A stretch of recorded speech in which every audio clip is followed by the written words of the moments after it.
Descubierto el sepulcro de Santiago entre la Alta Edad Media y una parte de la Baja, la península ibérica está, en su mayoría, gobernada por los musulmanes. Solo el norte, más próximo a la costa, es la ruta por la que los cristianos pueden caminar sin miedo.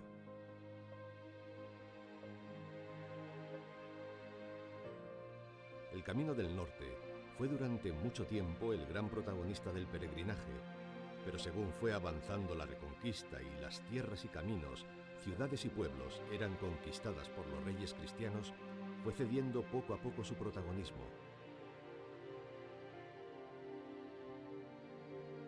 En nuestro recorrido de hoy seguiremos ese camino que en buena parte bordea el mar, aunque de vez en cuando visita el interior de estas tierras camineras para contemplar mugas y términos cargados de historia, o descubrir lugares imposibles donde todo es posible.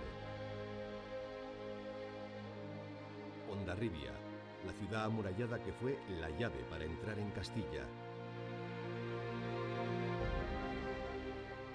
Pequeños grandes puertos patria de hombres que vencen a diario un mar respetable. Islas de cine. Guernica, la villa cuya tragedia lloró todo el mundo.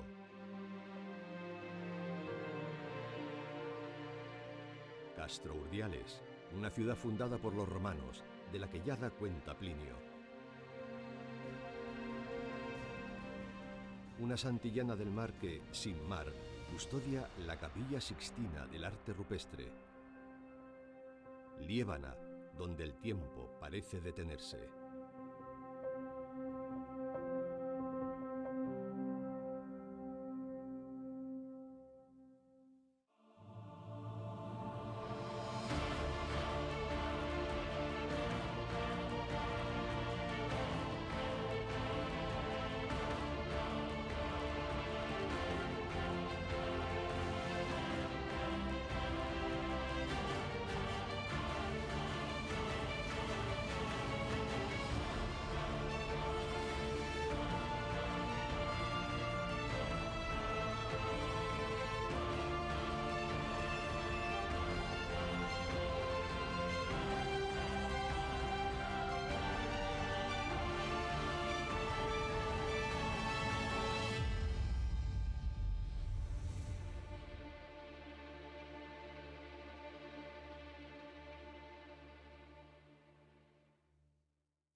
En el agua no existen los idiomas, pero un río puede separar dos países como lo hace el Bidasoa, frontera natural entre Francia y España, con Hendaya a un lado y al otro Irún. Al cruzarlo, los peregrinos no solo cambiaban de país, sino también de perspectiva. Ya pisaban Guipúzcoa y a partir de ahí, Compostela y la tumba del apóstol estaban a menos de 700 kilómetros.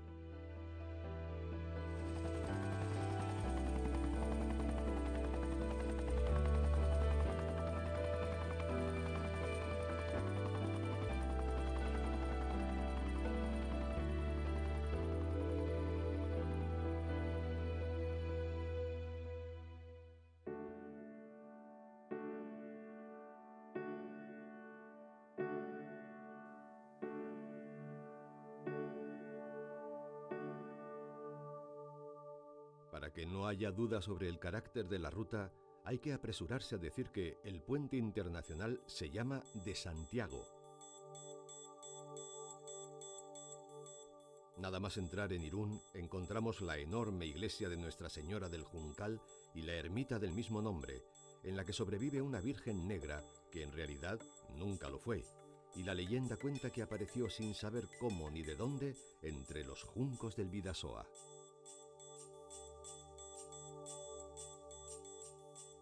La llegada a la antigua villa medieval de Fuenterrabía u Hondarribia, considerada en tiempos, debido a su posición estratégica, la llave para entrar a Castilla, está anunciada por la visión de sus murallas y su bahía. También por la silueta del Palacio de Carlos V, hoy parador nacional.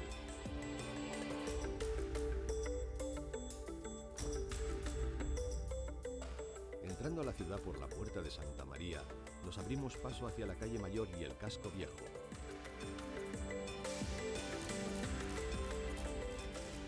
El autor de Nuestra Señora de París, Víctor Hugo, visitó la ciudad durante su exilio y dejó constancia de sus andanzas y viajes por la zona en su libro Los Pirineos, donde la describe como un pueblo de oros con campanario agudo al fondo de un golfo azul.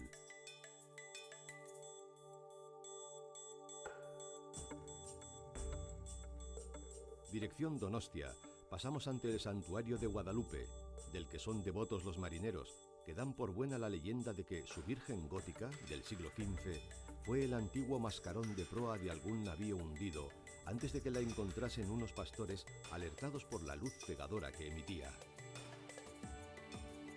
Luego, toca ascender al Heizkibel.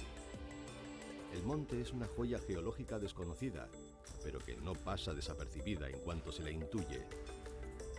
El peregrino o peregrina tal vez esté interesado en saber los más de 4.000 millones de años que tiene la tierra que pisa. En la bahía Pasaitarra, creada por el mar y rodeada de montañas, se cuentan historias legendarias de marineros vascos y peregrinos de toda Europa. Es un puerto que tiene una historia bastante interesante porque era el puerto de los grandes galeones, sobre todo de aquellos que partían de aquí a Terranova, tanto a pescar bacalao como a cazar ballenas, y esos grandes galeones se construían aquí, sobre todo aquí, ¿no?, en Pasaia. Y este espacio es Albaola, es la factoría de la cultura marítima, así la llamamos, Itsas Kultur Factoria en euskera, y es un lugar donde lo que hacemos es recuperar ese pasado. Por aquí pasa el camino de Santiago, el de la costa, que estuvo abandonado durante mucho tiempo y se ha recuperado. Y bueno, es un camino que está obviamente asociado con la navegación porque aquí venían barcos del norte de Europa principalmente, venían barcos de muchos lugares que traían peregrinos y bueno, algunos venían aquí directamente y hacían el resto del camino caminando, otros directamente iban a Santiago por mar. Hay muchas leyendas de los monjes celtas de los siglos VI, VII, que navegaban desde Irlanda, desde Bretaña, que venían aquí. Yo lo que creo es que en el pasado seguramente la navegación hacia Santiago sería probablemente un medio privilegiado. No todo el mundo podría pagárselo, pero desde luego era lo más rápido, era lo más seguro, porque estamos hablando de épocas en las que hacer el camino no era una cosa muy segura. Un auténtico fiordo es este escenario por el que el Cantábrico penetra hasta Pasajes de San Juan, o Pasaia Don Ivane, del que el propio Víctor Hugo dejó un retrato soberbio. Es este un lugar magnífico y encantador, como todo cuanto tiene el doble carácter de la alegría y de la grandeza. Este rincón es uno de los más bellos que yo haya visto. Y sin duda inspirador, puesto que aquí escribió una buena parte de su obra maestra, Los Miserables. Pasajes siempre supo acoger a los peregrinos que hasta aquí llegaban por tierra o por mar. ¿Cómo nació todo esto?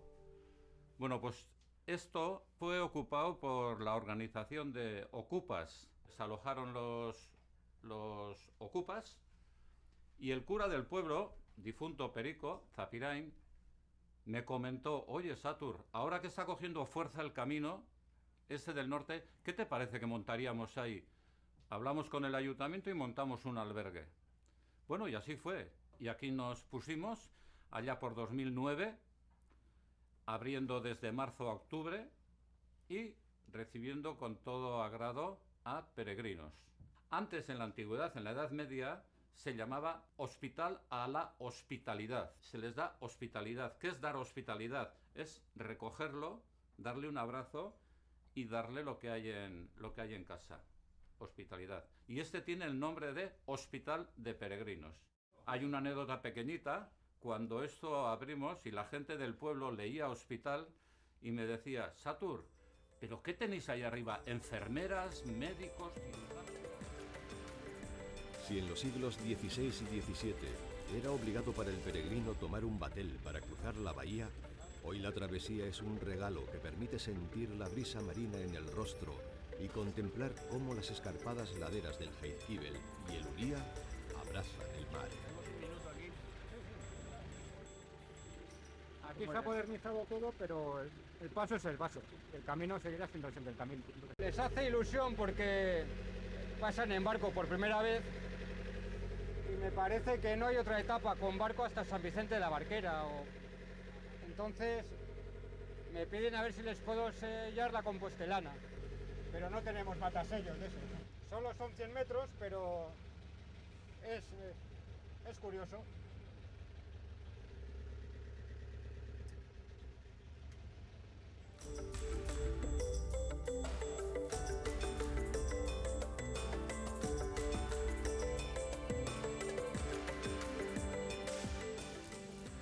Al otro lado de la bahía, Pasai de San Pedro conserva sus rasgos marineros, sobre todo en el caserío que se levanta frente al muelle. En sus angostas calles se encuentra el peregrino con la iglesia de San Pedro, levantada en el siglo XV gracias al dinero de sus pescadores.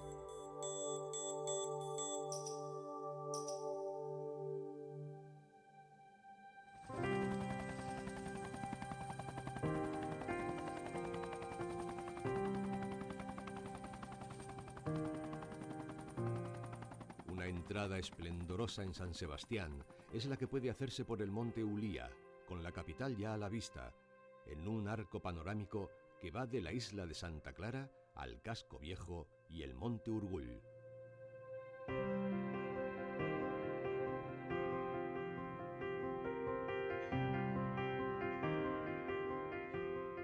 Las primeras noticias de Donostia provienen del siglo XI y se refieren a un monasterio que ocupó el lugar que se había usado como punto de observación del paso de las ballenas. El nombre a la ciudad se lo dieron los peregrinos que se alojaban en un hostal que hubo a orillas del río Urumea, junto a la antigua muralla que protegía la vieja Puebla y que siglos más tarde fue destruida. No olvidemos que San Sebastián, además de mártir en Roma, era el patrón de los viajeros. El poeta Gabriel Celaya, que nació aquí, la define: esta ciudad abierta, puramente ideada. Esta ciudad no dada, sencillamente humana. Esta ciudad que siempre se quiso sin murallas y que todo lo acepta y es bella para nada. Hay mucho que ver en San Sebastián, desde sus célebres playas urbanas hasta la Basílica de Santa María del siglo XVIII, donde se encuentra la patrona de la ciudad, la Virgen del Coro. La mezcla de lo antiguo y lo contemporáneo la evidencian las sedes del ayuntamiento, inaugurado como casino en el año 1887, y del espacio museístico del Cursal, obra del arquitecto Santiago Moneo. Y por supuesto es casi obligado a acercarse a dos de las esculturas más celebradas de nuestro país: la construcción vacía de Oteiza en el Paseo Nuevo y el Peine de los Vientos de Eduardo Chillida.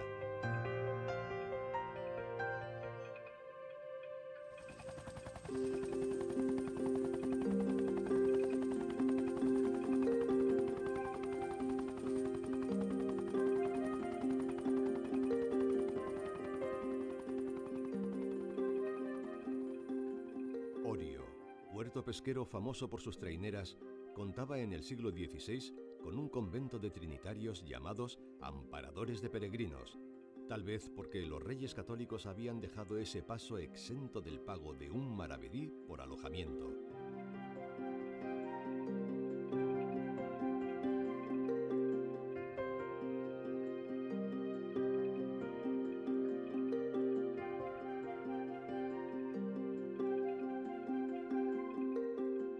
Muy cerca, Zarautz.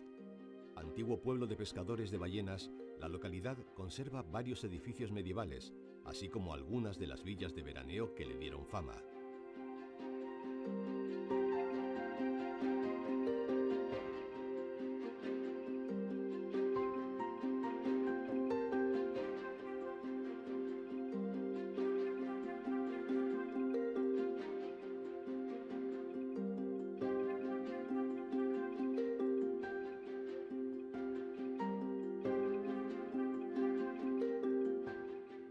Al lado, Guetaria, la patria chica de Juan Sebastián Elcano, el primer marino en dar la vuelta al mundo, y de Cristóbal Valenciaga, que revolucionó la moda del siglo XX. El monte de San Antón, conocido por su forma peculiar con el nombre de Ratón de Guetaria, es, gracias a su ubicación geográfica, una atalaya desde la que divisar a los enemigos y avistar el paso de las ballenas. Guetaria fue, y es, un hito del Camino de la Costa, pues contó en tiempos con 2 hospitales.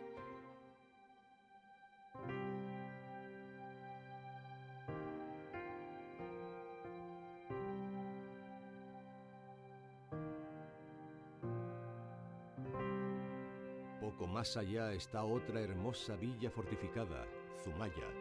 Situada en la desembocadura del río Urola, ofrece notables vestigios jacobeos, como la ermita de Santiago, situada junto a la playa y vecina del Museo del pintor Ignacio Zuloaga, nacido en Éibar, que alberga cuadros suyos de Goya, El Greco o Zurbarán.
El siguiente pueblo de este camino del norte, Deva, se dice que fue fundado por balleneros que abandonaron la pesca para dedicarse al comercio de lanas y otros menesteres que enriquecieron su puerto.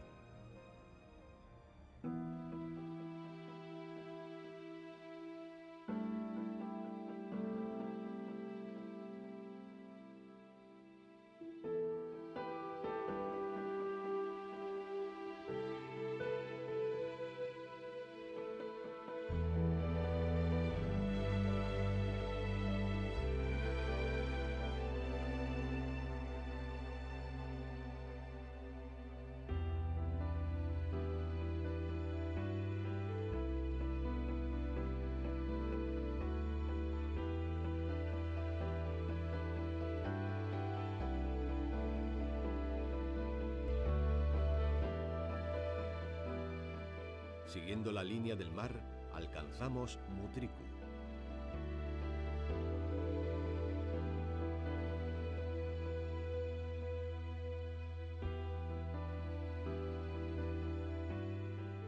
Ondarroa, en la desembocadura del río Artibay, ya es Vizcaya. Pueblo de historia medieval y marinera, sus calles estrechas y empinadas, amontonadas sobre la ladera, y su puente viejo son testigos de su recia personalidad.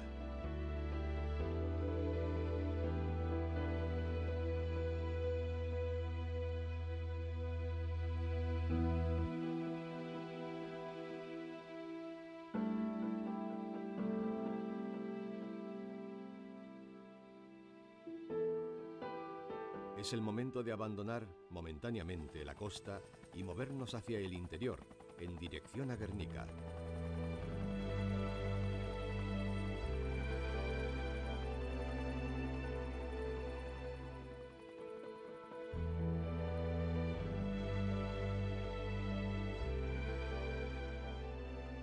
Pasamos por Marquina Xemain, con la iglesia de Andramari, del siglo XVI, uno de los monumentos religiosos de mayores dimensiones del País Vasco.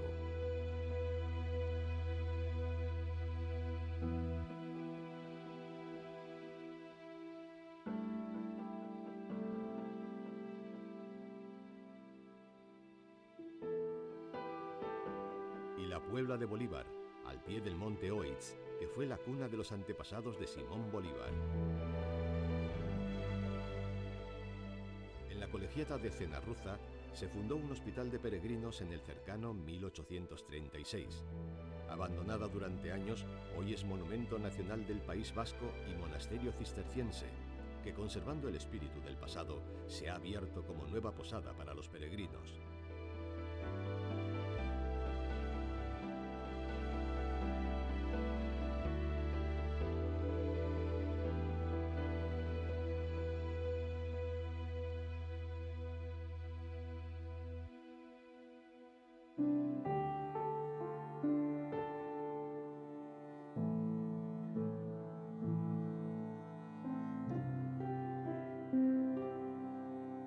Se impone regresar a la costa para alcanzar la isla de Gastelugache, en Bermeo, donde hubo un hospicio para peregrinos y hay ciertas marcas con forma de huella distribuidas en diferentes puntos que la leyenda dice que son algunas de las pisadas que dejó el propio Juan el Bautista cuando al pasar por el litoral quiso tocar tierra en aquel sitio.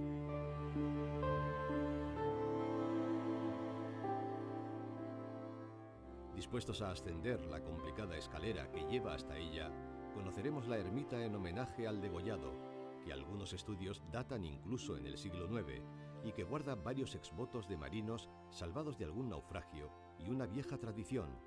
Quien logre completar la zigzagueante escalada con sus 241 peldaños y toque hasta 3 veces la campana, podrá pedir un deseo que le será concedido y logrará ahuyentar de sí a los malos espíritus.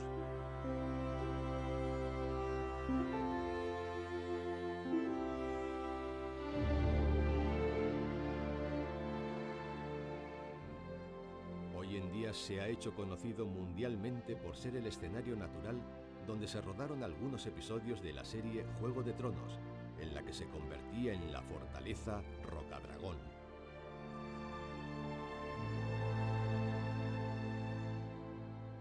Bermeo es un pueblo de singular personalidad. Sus marineros han surcado todos los mares conocidos, llevando su nombre hasta los últimos confines.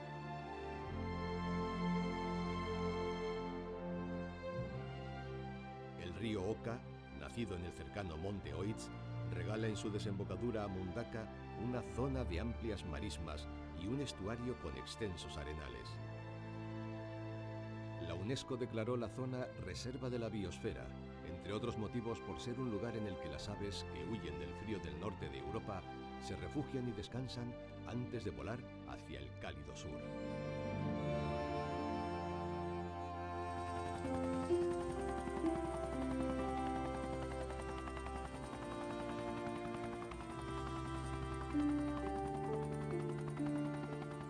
Tristemente famosa por el bombardeo salvaje que sufrió durante la Guerra Civil, Guernica, fundada en 1366 por Don Tello, hermanastro de Pedro I el Cruel, rey de Castilla, solo conserva el patrimonio histórico, artístico y jacobeo que dejaron en pie las explosiones.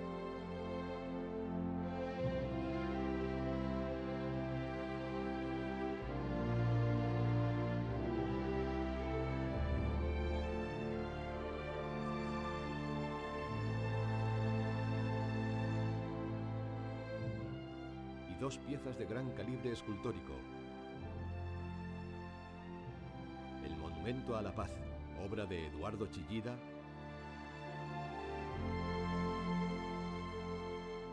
y la llamada Gran Imagen en su refugio, de Henry Moore.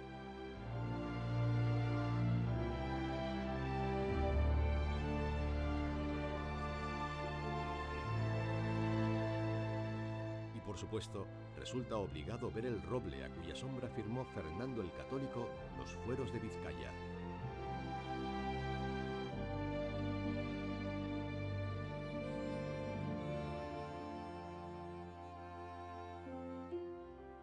han sucedido otros a lo largo de los tiempos con la esperanza de ser dignos de versos, como los que les dedicó Tirso de Molina. El árbol de Guernica ha conservado la antigüedad que ilustra a sus señores, sin que tiranos le hayan deshojado, ni haga sombra a confesos ni a traidores.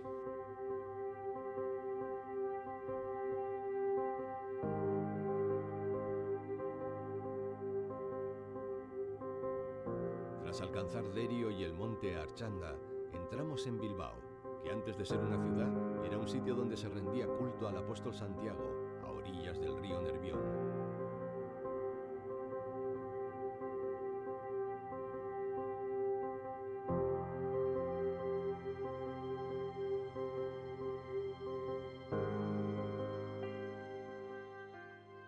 La futura gran capital creció en la Edad Media, cuando era un asentamiento de mercaderes. Que los peregrinos usaran un viejo puente que vadeaba la ría hizo que ésta se convirtiese en un importante puerto de entrada y salida para el comercio.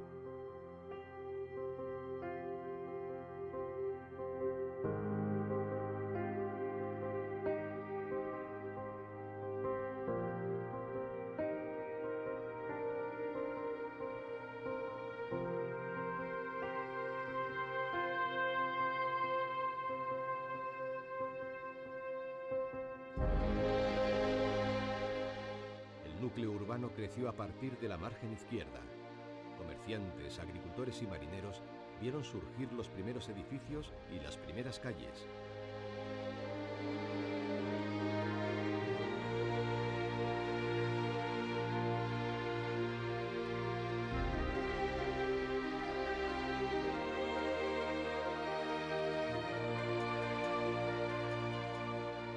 El mundo entero es un Bilbao más grande, escribiría Miguel de Unamuno, hijo notable de la orgullosa población, que imprime su personalidad incluso a sus ciudadanos más disidentes, como el poeta Blas de Otero, que si en algunos de sus versos dijo que había nacido en una ciudad de monte y piedra, con la mejilla manchada por la más burda hipocresía, en otros tuvo que reconocer que solo ella podía dar sentido a sus pasos sobre la tierra.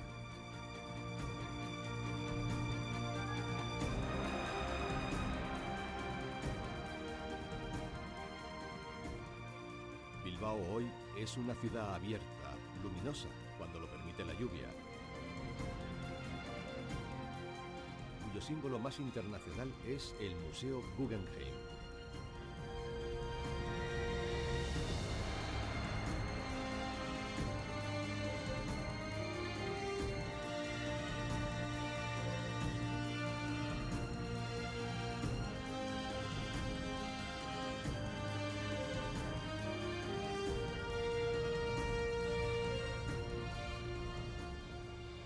Baracaldo, en la margen izquierda del Camino del Mar, es parte de lo que se llama el Gran Bilbao.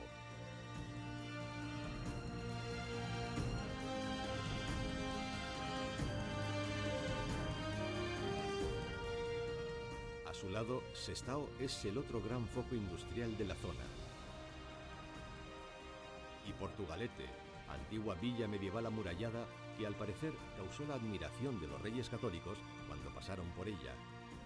Hoy tiene como símbolo su famoso puente colgante, que fue el primero de su clase en el mundo, y guarda en la iglesia de Santa María del siglo XIV una imagen de Santiago Matamoros en la batalla de Clavijo.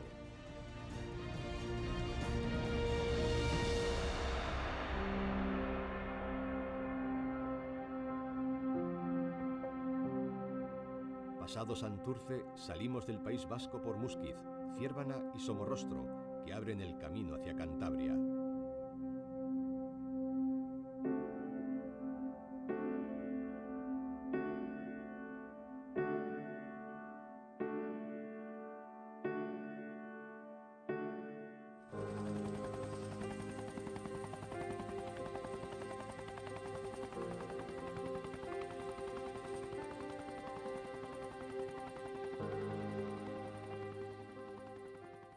Castrourdiales fue un asentamiento prehistórico, donde los romanos fundaron después una ciudad y un puerto, que con el tiempo, poblado de pescadores, se convirtió en lugar de paso obligado para los peregrinos.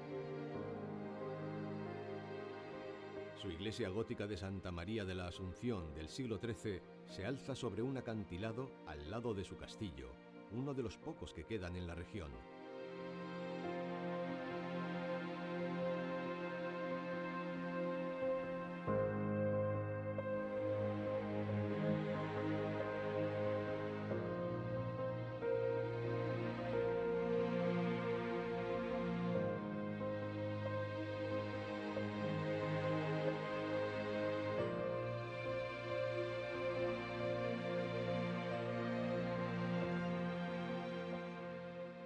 Los antiguos caminantes se acercaban desde aquí a Islares y cruzaban en barca la ría de Oriñón para llegar a Laredo, que fue un importante punto de entrada para los peregrinos, llegando a contar con 3 hospitales para atenderlos cuando desembarcaban en su bullicioso puerto, el mismo del que zarpó hacia Flandes para casarse Juana de Castilla, la presuntamente loca, hija de los reyes católicos, y al que arribó su hijo, el emperador Carlos V, camino de su retiro en Yuste, 6 décadas más tarde.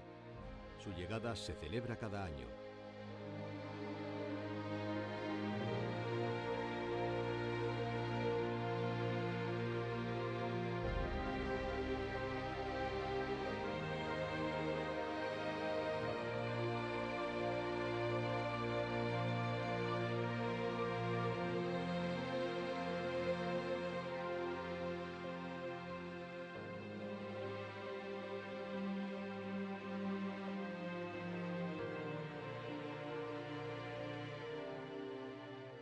Colindres, en la desembocadura del río Asón, donde se dice que se armaron para el viaje de Cristóbal Colón, la Pinta y quizás la Santa María.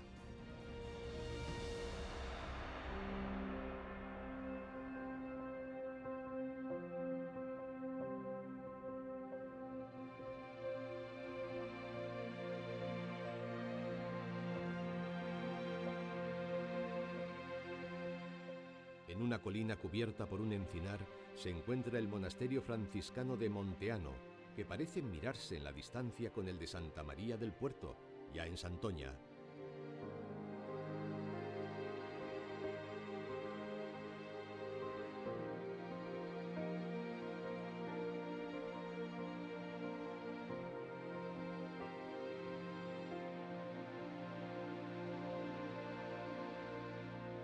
En esta localidad, situada a los pies del monte Buciero y donde hubo también un hospital de peregrinos, fue muy importante el monasterio benedictino de Santa María del Puerto, que llegó a controlar gran parte de las instituciones religiosas de la zona y del que sobreviven su hermosa iglesia románica y en su interior una imagen gótica de la Virgen, que se supone que fue llevada a América en el viaje del descubrimiento.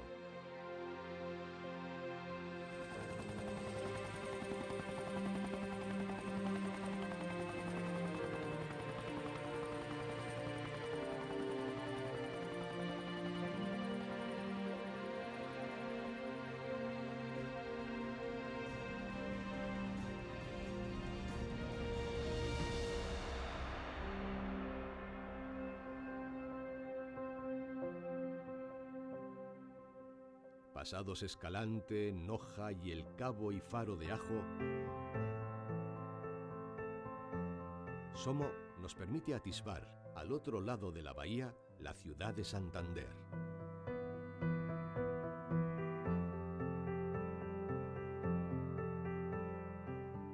La capital muestra inmediatamente al recién llegado sus tesoros: el Palacio de la Magdalena,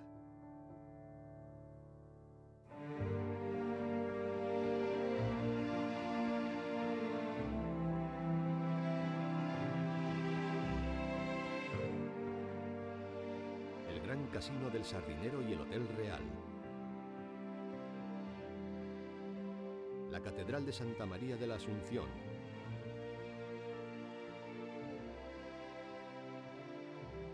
el Paseo de Pereda,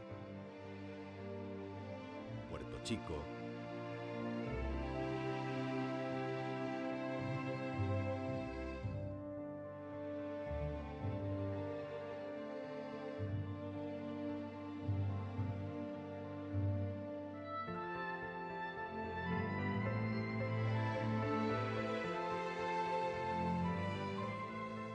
pronto dan ganas de hacer lo que hacían los peregrinos del pasado, tomarse con calma la ciudad.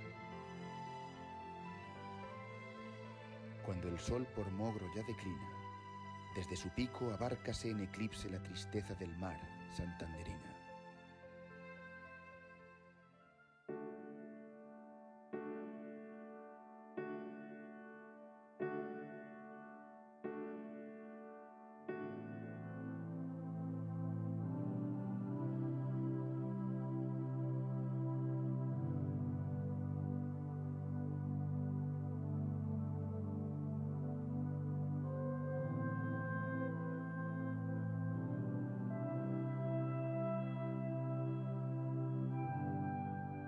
Yo soy trabajador social y tengo un cometido muy concreto en la prisión del Dueso. Formo parte de la Junta de Tratamiento y hago mis labores ahí de informes y de trabajo social y tal.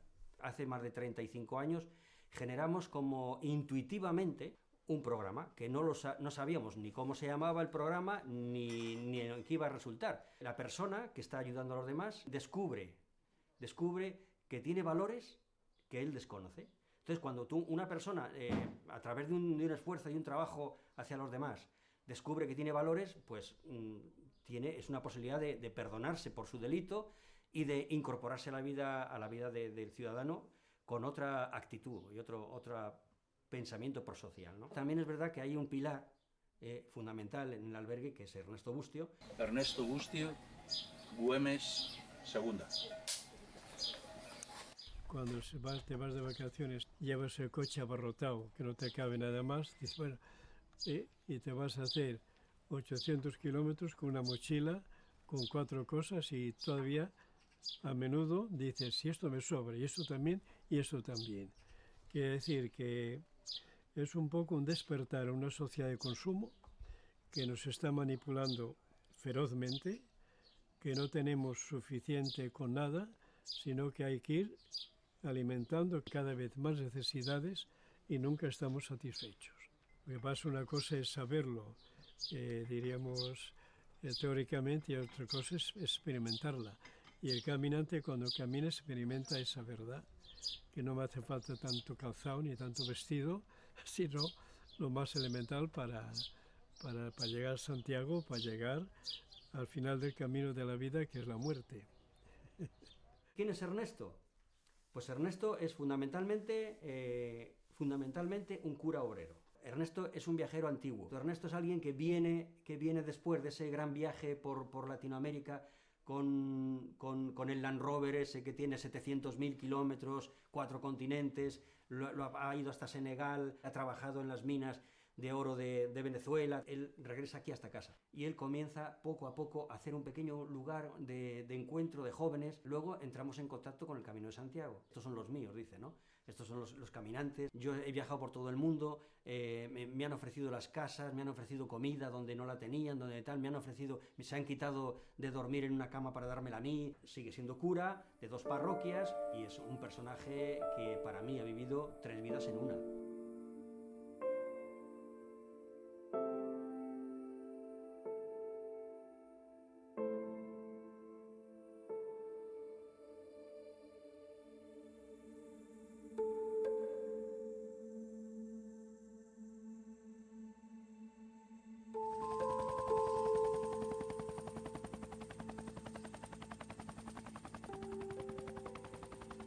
Seguimos por paisajes majestuosos que constituían una ruta peligrosa para los peregrinos, pero que son hoy un regalo para los sentidos. Lo que confirma la llegada a Santillana del Mar.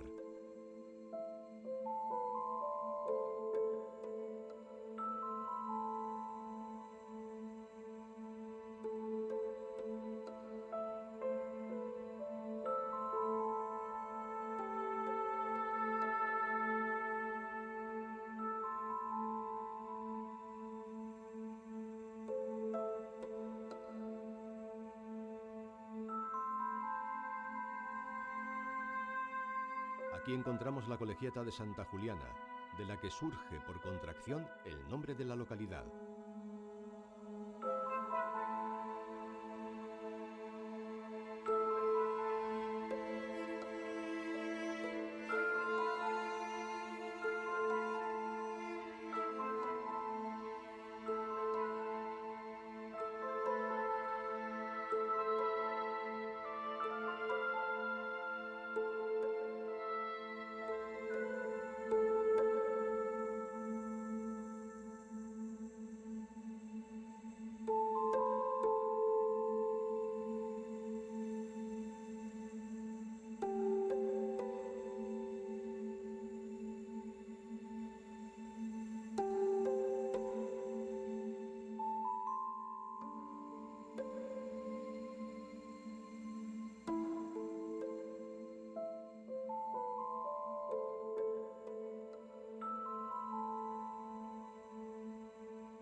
Lo que ha dado fama mundial a la bella Santillana del Mar es que en ella está la cueva de Altamira, lo que se ha llamado la Capilla Sixtina del arte rupestre.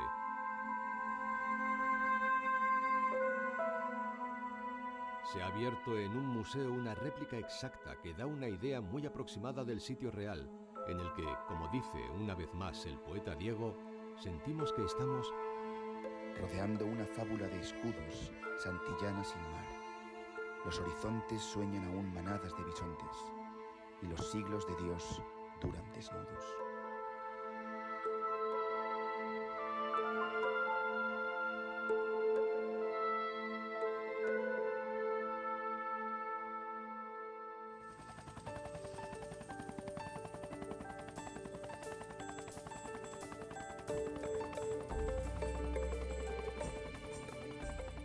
Agotando ya las últimas etapas de nuestro paso por Cantabria, llegamos ahora a Comillas, conocida con el sobrenombre popular de la Villa de los Arzobispos por la cantidad de personalidades eclesiásticas surgida de su antigua universidad pontificia.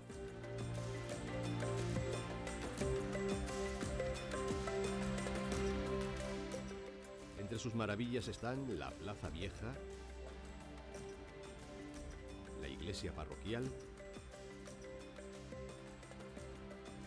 y la Villa Quijano, conocida como El Capricho, un edificio modernista proyectado por el arquitecto Antonio Gaudí y construido entre 1883 y 1885.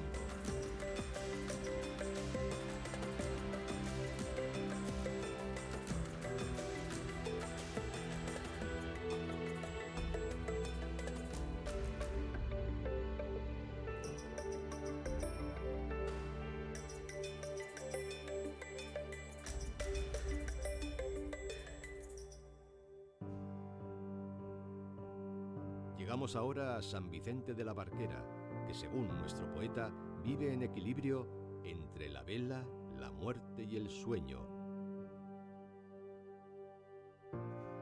Para visitar el santuario de Nuestra Señora, cerca de la entrada al puerto, y el sugestivo casco histórico que se concentra en un risco bajo el cual se extiende la villa marinera.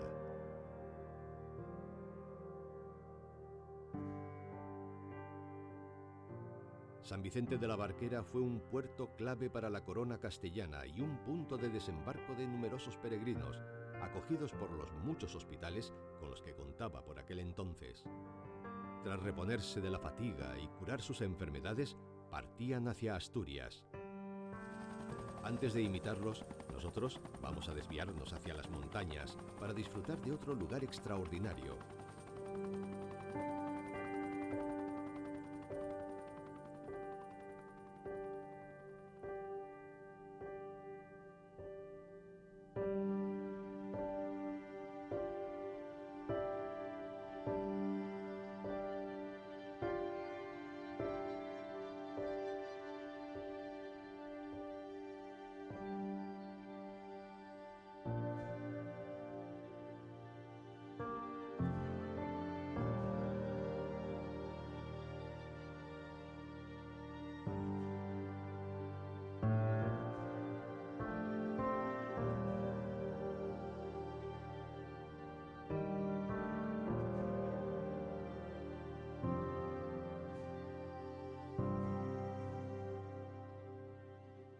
El monasterio de Santo Toribio de Liébana, casi escondido entre los árboles del monte de la Biorna, final de etapa para muchos peregrinos a lo largo de los siglos.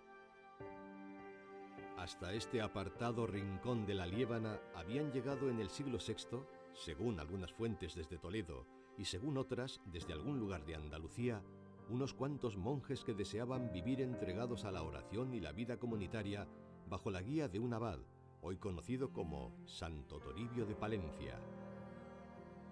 Un siglo más tarde, uno de los frailes benedictinos, del que no se conoce el nombre y al que le hemos dado el de Beato de Liébana, escribe los Comentarios del Apocalipsis, un auténtico fenómeno difundido por toda Europa, donde analizaba el hermético texto de San Juan, que a la vez convertía casi en una novela de aventuras donde el Salvador vencía a la bestia y Jesucristo resucitaba para derrotar al mal.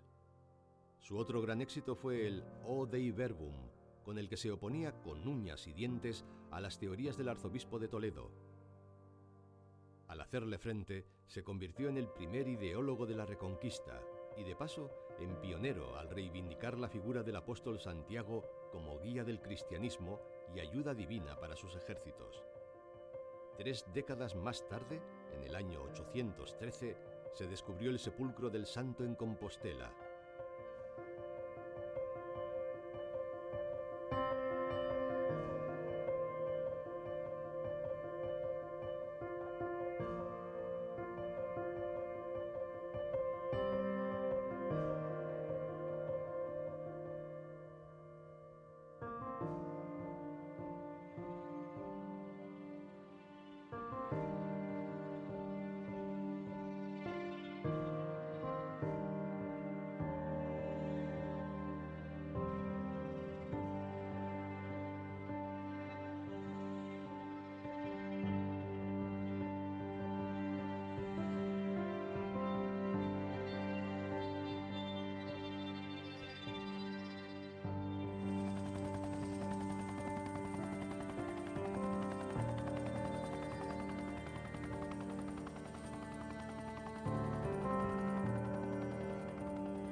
Mira, y Antonio haciendo foto aquí en...